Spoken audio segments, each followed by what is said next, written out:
यानंतर मुख्यमंत्री देवेंद्र फडणवीस बोलतायत पाहूया। देखील मान्य नाहीये, आपल्या कायद्यालाही मान्य नाहीये आणि ताईंनी सांगितल्या अशा प्रकारच्या घटना अलीकडच्या काळात मोठ्या प्रमाणात उघडकीस आल्या आहेत की ज्याच्यामध्ये फसवणूक करायची, दबाव टाकायचा आणि त्यातनं धर्मांतरण करायचं।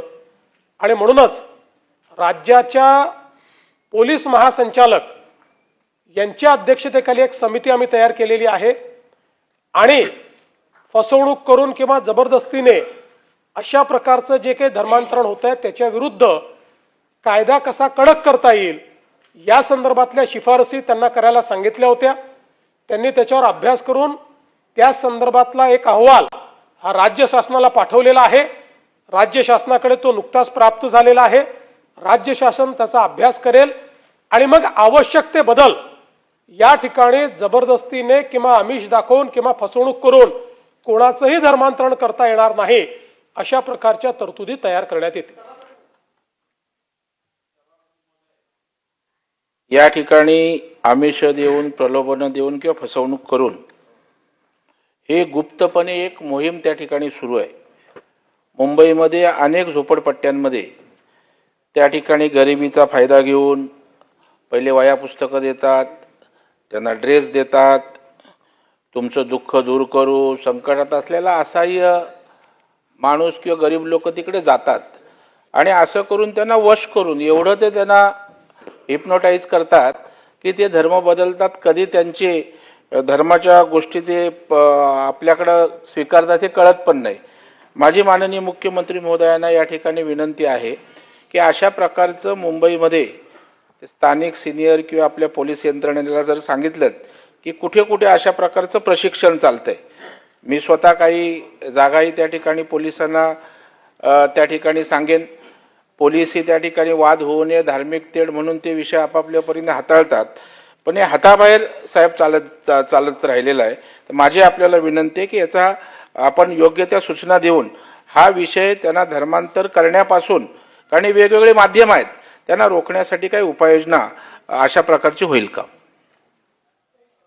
मी म्हणूनच सांगितलं की आपल्या देशामध्ये स्वेच्छेने कुठलाही धर्म स्वीकारायला बंदी नाही, ती बंदी टाकायचा सरकारचा विचार नाही। पण ह्या ज्या घटना होत आहेत, गरिबीचा फायदा घ्यायचा आणि आमिष दाखवून धर्म बदल करायला लावायचा, सेवा शुश्रूषा करतो आहे असं दाखवून धर्म बदलायला लावायचा, आम्ही काहीतरी तुम्हाला अधिकचं शिक्षण देतो पण तुम्ही धर्म बदला, अशा प्रकारचं प्रलोभन देऊन धर्म बदलायला लावायचा, अशा प्रकारच्या ज्या गोष्टी आहेत त्या संविधानाने दिलेल्या स्वातंत्र्याला मान्य नाही आहेत।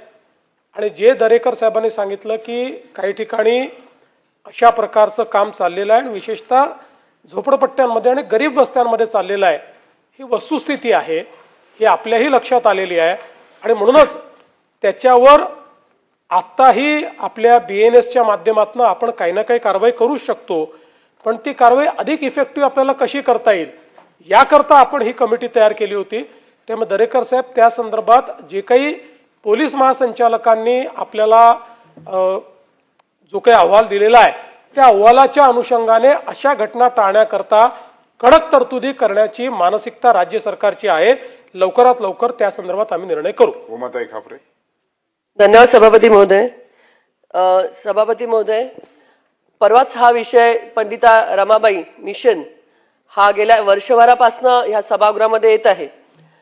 तर ज्या या संस्था आहेत त्या संस्थांच्या अंतर्गत त्या मुलींना जबरदस्ती ख्रिश्चन करणं, मारहाण करणं, त्यांना शौचालय धुवायला लावणं, अशा पद्धतीच्या ज्या संस्था आहेत, पंडिता रमाबाई मिशनचं या सभागृहात सांगण्यात आलं की 1 महिन्यामध्ये तुम्हाला अहवाल देऊन आपण त्यांचं जे हे आहे प्रामुख्याने।